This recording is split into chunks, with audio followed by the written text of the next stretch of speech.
नमस्कार दोस्तों, आपका फिर से स्वागत है अपने YouTube चैनल एस्ट्रोलॉजर इंद्रशेखर में। आज हम माघ महात्म्य कथा का 27वां अध्याय शुरू करेंगे। बोल विष्णु भगवान की जय, बोल सरस्वती माता की जय। प्रेत बोला, हे श्रेष्ठ द्विज, एक गांव में यज्ञ कराने वाला ब्राह्मण अनाधिकारी को यज्ञ कराने से राक्षस हुआ था। हमारी संगति के लोभ से वह 8 वर्ष तक हमारे साथ रहा। उसकी हड्डियों को जब उसके पुत्र ने इकट्ठा करके गंगा जी के कनखल तीर्थ में फेंक दिया तो उसी क्षण वह दुखदायी राक्षस तप से मुक्त हो गया। इससे सिद्ध होता है कि गंगा जल की बड़ी अद्भुत महिमा है। मैंने यह प्रत्यक्ष देखा है। भयंकर पीड़ा से व्याकुल मैं अपनी प्रेत योनि से छुटकारा चाहता हूँ, इसलिए मैं आपसे गंगा जल मांगता हूँ। मैंने पहले तीर्थ में जो पाप किए और बड़े बड़े दान लिए थे उनका प्रायश्चित नहीं किया था। इसी से मुझे भूखे प्यासे प्रेत योनि में विंध्य पर्वत पर हजारों वर्ष व्यतीत करने पड़े हैं।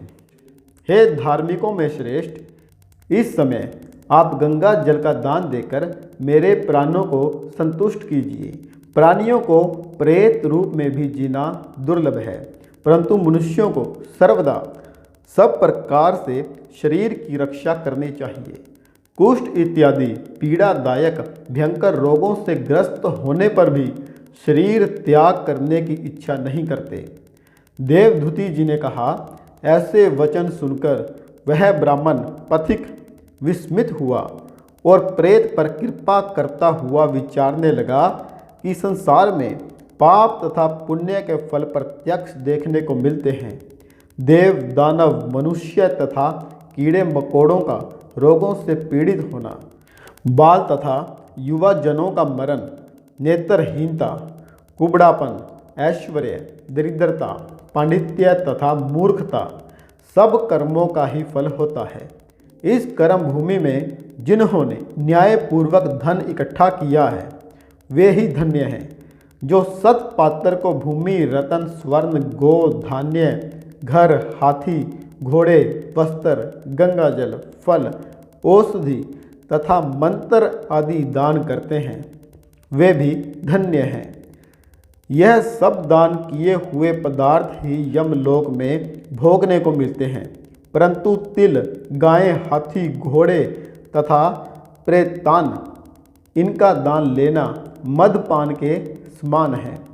सुंदर घर, पलंग, गो, अन्न, आभूषण, पुत्र, दासी और योग्यता, आयु, सौभाग्य, विद्या तथा निपुणता, यह सब मनुष्यों को दान से प्राप्त होते हैं।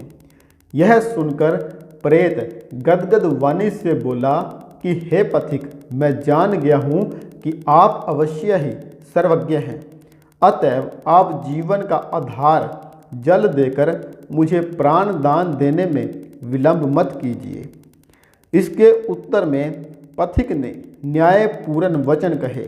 पथिक बोला, हे प्रेत सुनो, मेरे माता पिता भृगु क्षेत्र में बैठे हैं, उन्हीं से मैं तीर्थराज से जल लाया हूँ। बीच में तुमने गंगा यमुना के संगम का जल मांग लिया। अब मैं यह विचार करके कि जिस प्रकार पक्षियों की प्राण रक्षा करना उचित है, उसी प्रकार जल देकर आप प्रेत की प्राण रक्षा करके माता पिता के लिए फिर से जल लाऊंगा। यही धर्म मुझको उचित जान पड़ता है, क्योंकि तन, मन तथा धन से दूसरों का उपकार करने के बराबर अन्य कोई पुण्य नहीं है। पर उपकार से उत्पन्न हुआ दूसरों का उपकार करने के बराबर अन्य कोई पुण्य नहीं है। पर उपकार से उत्पन्न हुआ पुण्य 100 यज्ञों के बराबर होता है। प्राचीन काल में दधीची ऋषि ने पर उपकार के लिए अपने प्राण भी त्याग दिए थे। लोमश ऋषि कहते हैं कि ऐसा कहकर उस धर्मनिष्ठ श्रेष्ठ पथिक ब्राह्मण ने प्राण रक्षा के निमित्त गंगा यमुना के संगम का जल प्रेत को दे दिया। प्रेत ने श्रद्धापूर्वक जल पीकर मस्तक मार्जन किया। उसी समय वह प्रेत शरीर को त्याग कर दिव्य देहधारी हो गया। केरल कहता है कि बूंद मात्र गंगा जल पीने से वह प्रेत मुक्त हो गया। हम समझते हैं कि ब्रह्मा भी इस जल के गुण का वर्णन नहीं कर सकते, नहीं तो महादेव जी की गंगा जी के जल को अपने मस्तक पर धारण क्यों करते हैं। जो अचिंत्य शक्ति वाला गंगा जी का जल तिल मात्र भी पीता है, वह देवता, सिद्ध या गंधर्व हो जाता है। जो गंगा स्नान करता है वह वैष्णव पद एवं स्वर्ग को प्राप्त होता है। जो व्यक्ति अपने संबंधियों के निमित्त गंगा जल से तर्पण करते हैं तो नरक में गए हुए उनके पितर स्वर्ग में जाकर ब्रह्मा तप को प्राप्त होते हैं। तप, दान तथा यज्ञों से इतना पापों का नाश नहीं होता जितना कि गंगा जल के स्पर्श मात्र से होता है। गंगा जल के सेवन से मुक्ति सर्वदा सन्मुख खड़ी रहती है, उससे मुक्तिदाता अन्य कोई उपाय नहीं है। प्रेत कहने लगा, हे पथिक, तुम आयुष्मान बनो और धर्म से विमुख कभी मत होना। तुमने गंगा जल देकर मेरा उद्धार किया।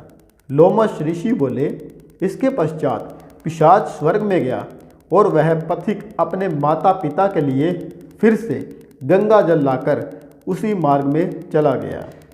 इस प्रयाग महात्म्य को सुनकर तथा मुनि को नमस्कार कर वह प्रेत माघ मास आने पर प्रयाग में गंगा यमुना के संगम में स्नान करके पापों से मुक्त हो पिशाच योनि से मुक्त हो गया और दिव्य शरीर धारण कर द्रविड़ देश का राजा बन नारायण की स्तुति करता हुआ गंधर्वों से सेवित उत्तम विमान पर चढ़कर इंद्रपुरी को गया। हे श्रेष्ठ द्विज, यह इतिहास पुण्य, यश, कीर्ति, ज्ञान, मोक्ष को देने वाला तथा दुर्गति का नाशक है। अब मेरे साथ ये कन्याएं, पुत्र और तुम भी सद्गति पाने के लिए प्रयाग में चलकर ऐसा माघ स्नान करो जो देवताओं को भी दुर्लभ है। वहाँ पर स्नान करने से पिशाच योनि से तुरंत मुक्त होंगे। वशिष्ठ जी बोले, इस प्रकार लोमश ऋषि के मुख से सुमधुर अमृतमय कथा सुनकर उन लोगों ने उन्हीं के साथ दक्षिण को प्रस्थान किया। माघ महात्म्य कथा का 27वां अध्याय समाप्त करते हैं।